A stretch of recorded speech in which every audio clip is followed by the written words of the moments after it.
Në këtë fotografi, një student në vitin 1990, në një nga protestat e shumta që kishte marrë pjesë, e kishte shkruar një pankart që kishte marrë me veti në baltë asaj proteste, dhe aty thuhej shkurt rrugë shteti Kosovës. Kjo është fotografia.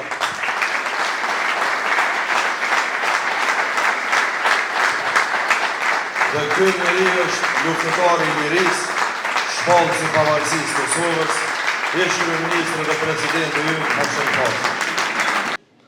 Me shaqen ky qytet është hapur edhe për investime, edhe për projekte kulturore, për turizëm, për mundësi që të rit mos a shohin ardhmën e tyre të projektuar diku tjetër, po këtu në Prizren. Kërkoni një Kosovë më të mirë dhe mos e shihni veten vetëm si përfitues të ardhmës, por si krijues të saj.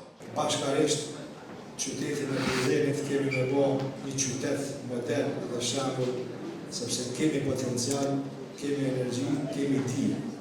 Prandaj vazhdojmë bashkë drejt suksesit të tij. Ju falenderoj.